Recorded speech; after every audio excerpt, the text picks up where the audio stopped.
got a lot of shit to say, so I'ma do this every day. I'll be writing things until I'm fucking buried in my grave. 6 feet deep under, but my body won't decay. Cause my messages are timeless, so they'll put them on display. Oh yeah, I rap with a certainty, I have a sense of urgency. A message for eternity, for everyone internally.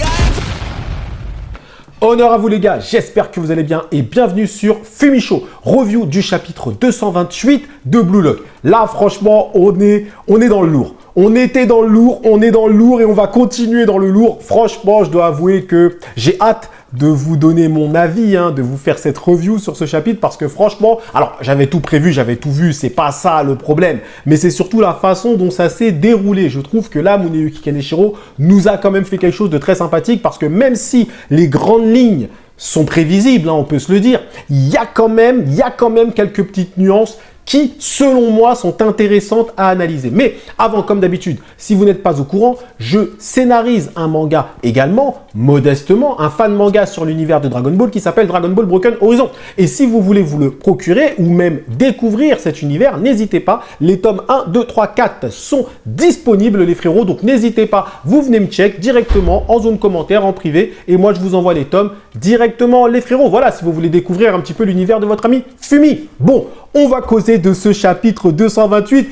Baron qui vaut très cher, les gars, je l'avais dit. Donc, déjà, cette review va être décomposée parce qu'il y a pas mal de choses. Même si le chapitre est très court, au final, et en fait, en gros, on a juste une frappe, on est bien d'accord. Le mec a mis 3 chapitres avant de faire sa frappe. Bon, bref. Mais on est un peu dans la narration de Captain Tsubasa. Je dis ça, je dis rien. Mais bref, en tout cas, vous savez, Captain Tsubasa, pourquoi je dis ça? À l'époque, Captain Tsubasa, il y avait un épisode entier. Le mec faisait tout le terrain pendant un épisode.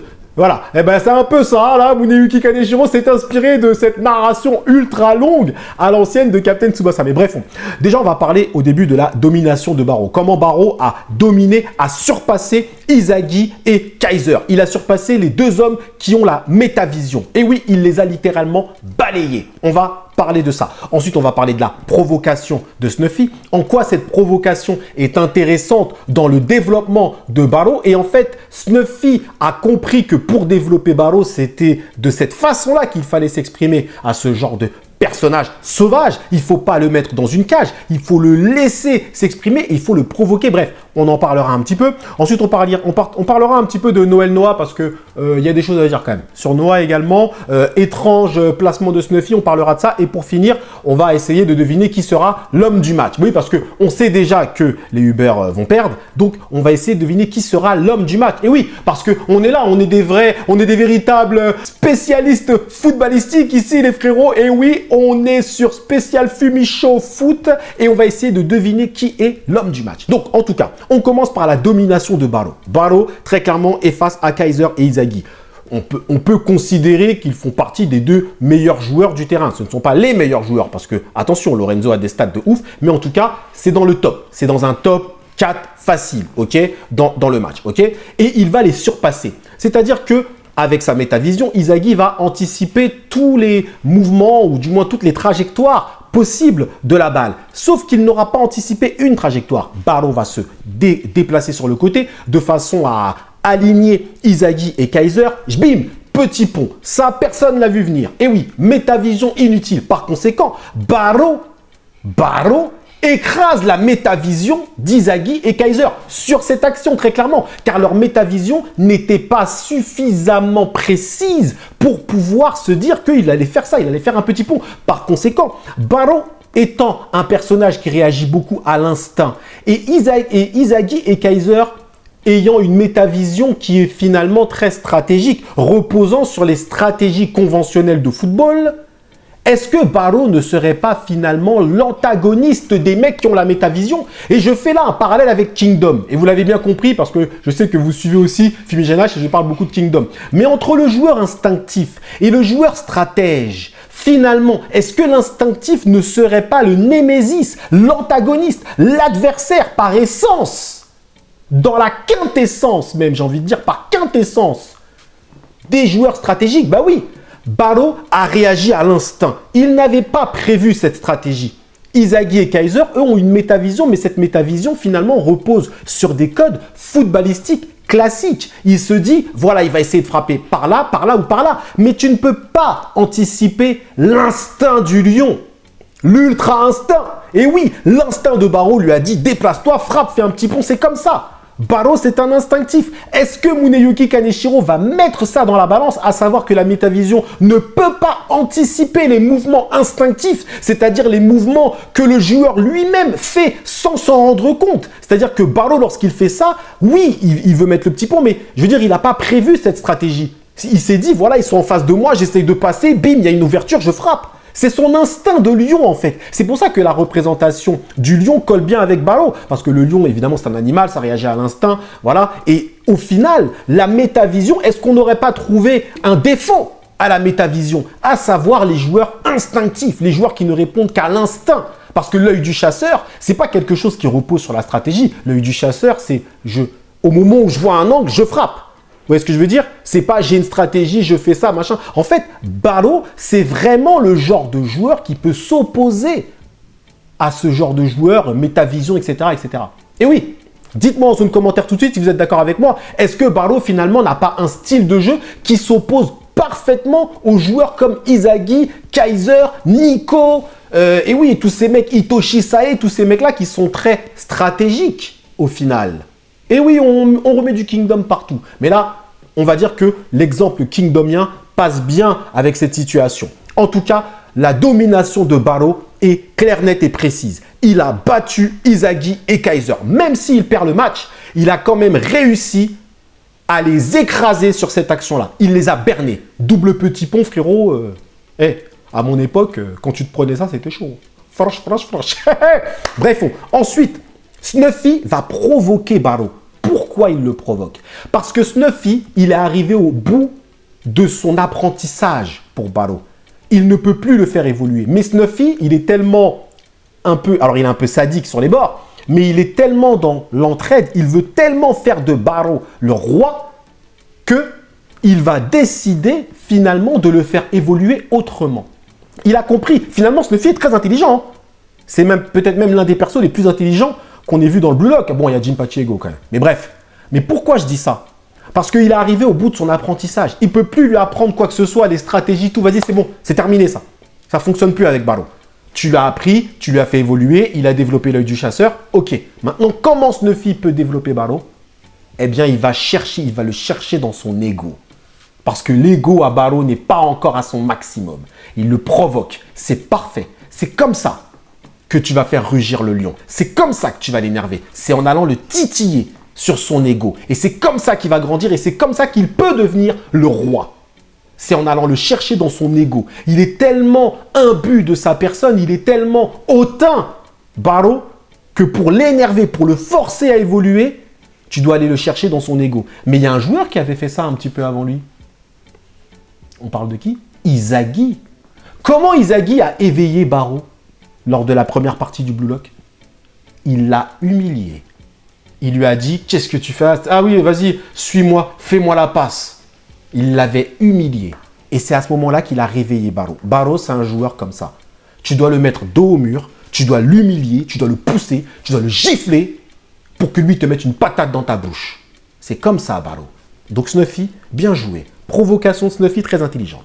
Alors, là, il y a eu un mouvement de Snuffy que je n'ai pas trop compris, pour être honnête. J'ai l'impression il est en train de marquer Noah, et d'un coup, au final, il a arrêté son marquage, ce qui fait que Noah, ça l'a un peu, on va dire, surpris. Je n'ai pas compris le mouvement de Snuffy, je dis la vérité. Est-ce que Snuffy, finalement, ne s'est pas placé d'une certaine façon pour, on va dire, faire barrage à la vision de Gagamaru, pour empêcher Gagamaru de voir où allait passer la balle? Est-ce que c'est ça? Alors, ça entacherait un peu le but de Barreau. Si on apprend ça en 229, malheureusement, ça entacherait un peu le but de Barreau. Parce que ça voudrait dire que finalement, il n'aurait pas pu marquer sans Snuffy. Donc c'est ça. Est-ce que c'est ça? Je ne sais pas. Dites-moi vous en zone commentaire tout de suite. Mais le mouvement était quand même étrange. Et t'as Noah qui fait, qu'est-ce qui s'est passé? Et c'est peut-être Noah qui va nous donner l'explication. D'accord? D'ailleurs, Noah, on en parle. Il a fait quoi dans le match? Parce que là, il va bientôt sortir, apparemment. Donc là, il faut m'expliquer. Qu'a fait Noël Noah? On me dit que c'est le meilleur joueur, nanani nanana. Il a fait quoi dans le match? Il faut qu'il fasse quelque chose. Snuffy, il a fait des choses. On peut dire ce qu'on veut, mais Snuffy, il est revenu en mode Phoenix, Kaiser Phoenix, machin. Là, il fait barrage. Apparemment, il fait barrage. Lui, il a fait un mouvement chelou pour aider Barlow. Il a provoqué Barlow. Il a porté l'équipe. Qu'est-ce que Noël Noah, il a fait? Moi, je dis les termes, hein, parce que je sais que Noah, il est populaire dans la communauté Blue Lock. Mais il a fait quoi? Il a fait quoi, Noah? Bah, moi, je pose la question. Répondez-moi en zone commentaire. Il a fait quoi, Noah? Moi, j'ai envie de dire que dalle pour l'instant. Donc, il a intérêt à faire un petit peu de bouge-toi, mon frérot Noah, parce que pour l'instant, c'est pas ouf cette histoire. Tout en sachant que contre le PSG, enfin PXG, à mon avis, ils vont se faire fumer. Donc là, frérot, faut que tu bouges. Parce que là, ça voudrait dire que dans ce match-là, tu auras été inutile. Et dans l'autre match, ton équipe va se faire fumer. On le sait. On le sait. Hitoshi Sae, à mon avis, lui, là, c'est mort. Lui, il doit frapper du milieu de terrain, il fait des feuilles mortes, voltantes, tornado. Lui, quand on va le revoir, je sais déjà que ça va être une dinguerie. Je sais que Muneyuki Kaneshiro, il va même abuser avec lui. Il va abuser. Et Shido aussi, à mon avis, ça va être une dinguerie. Bref. Donc, en tout cas, le but de Barlow est quand même déjà d'une violence telle. Je l'avais dit, Vous suivez mes reviews, je vous avais dit quoi? Je vous avais dit, la prochaine frappe de Barlow, ça ne sera pas une frappe, ce sera un boulet de canon, ce sera une boule de feu. Le truc, c'est un dragon. Franchement, quand j'ai vu le dessin, j'ai dit, mais c'est quoi cette dinguerie? C'est quoi cette dinguerie? C'est mort. Gagamaru, il a sauté, il était gaga. Il était gaga au sol. C'était terminé pour lui. La balle, c'est mort. Et je lui dis, un jour, il va trouver des filets, Barreau. On sent tellement de rage dans sa frappe. Un jour, il va trouver des filets. Bref, le but de Barreau les met à égalité. Mais on sait maintenant que Iorio va rentrer. Ça va déclencher, il va déclencher voilà, la victoire des Bastards. Donc, est-ce que l'auteur va choisir cette narration téléphonée, prévisible, et il ne va pas nous surprendre, ou est-ce qu'il va choisir quelque chose d'un peu plus surprenant? Moi, j'aimerais qu'il me surprenne. Mais malheureusement, j'ai l'impression que ça va être ça. J'en ai déjà parlé dans les autres revues, donc je ne vais pas, on va dire, m'avancer sur ça. Maintenant, qui sera l'homme du match? Eh bien, écoutez, moi, je théorise que l'homme du match sera Barlow. Après, il n'y a pas d'homme du match, réellement, mais moi, je le donne. Et après, on va discuter tous ensemble. Et moi, je pense que parmi, dans la communauté Blue Lock, et même parmi les lecteurs de Blue Lock, je pense que Barlow sera celui qui aura le plus choqué. Pourquoi? Parce que Izagi, il aura besoin de Iorio pour marquer. Et on ne sait même pas si c'est Izagi qui va mettre le but final. On ne sait même pas si c'est lui. Moi, je ne pense pas que ce soit Izagi. Je ne pense pas. Ok? Moi, je pencherais plus pour Iorio ou pourquoi pas peut-être un Kunigami ou un truc comme ça. Je ne pense pas que ça va être Izagi. On verra, on verra bien, je peux me tromper. Mais je ne pense pas. Je pense que Izagi va amener l'action finale. Mais je ne pense pas que ce serait Izagi. Et ce ne sera pas Kaiser non plus. Parce qu'il y aura un statu quo entre les deux. Et je pense que Izagi va rattraper Kaiser au prochain match. Bref. Donc qui sera l'homme du match? Ça va être Barreau. Ça va être Barreau. Parce que même si le Bastard va gagner et les Uber vont perdre, Barreau aura impressionné le monde. Il aura surpassé les deux joueurs qui se font la guéguerre là. Je te dévore, je me dévore, on se dévore. La chanson des dévoreurs. Lui, Barlow, il vous a dévoré. À lui tout seul. Donc, ils auront beau faire tout ce qu'ils veulent. Le but, ils vont le mettre avec Iorio, tout ce que tu veux, machin, nanani. Mais c'est Barlow qui aura mis un doublé, déjà de 1. Et il aura surpassé l'équipe. Mais attention, il faut bien qu'on analyse le 229. Est-ce que Barlow a été aidé? Parce que je vous dis, le mouvement de Snuffy, il est chelou. Son mouvement, il est chelou. Je vous le dis. Donc, un très bon chapitre, en tout cas. Un très, très bon chapitre, les frérots. Dites-moi maintenant en zone commentaire. Moi, je lui mets 9,5 sur 10. Quand on me donne du Barlow comme ça, qui donne des frappes du dragon, là, tire du tigre foudroyant, il t'a 2 doigts de trouer les filets. Gagamaru, il n'en pouvait plus. Quand on me donne ça, moi, je suis content. Mais c'est surtout quand on me donne aussi de la narration intéressante avec des mystères pour les prochains chapitres, tout ça, voilà, de la violence, de l'instinct, de l'ultra-instinct, moi j'apprécie. Mais en tout cas, voilà, répondez-moi maintenant en zone commentaire, dites-moi si vous êtes d'accord ou pas. Est-ce que le mouvement de Snuffy a aidé Barlow d'une certaine façon? Est-ce que Snuffy a fait barrage à la vision de Gagamaru? Est-ce que Barlow, selon vous, a dévoré, comme je le prétends, il a dévoré Izagi et Kaiser? Est-ce que Barlow sera l'homme du match, selon vous? Qui va gagner ce match selon vous? Est-ce que Iorio sera celui qui va, on va dire, déclencher ou celui qui va plutôt mettre le but de la victoire ou aider au but de la victoire? Dites-moi tout en zone commentaire, les gars. En tout cas, merci à vous d'avoir suivi cette review jusqu'au bout. Prenez soin de vous et que l'odeur soit avec Barlow, le lion.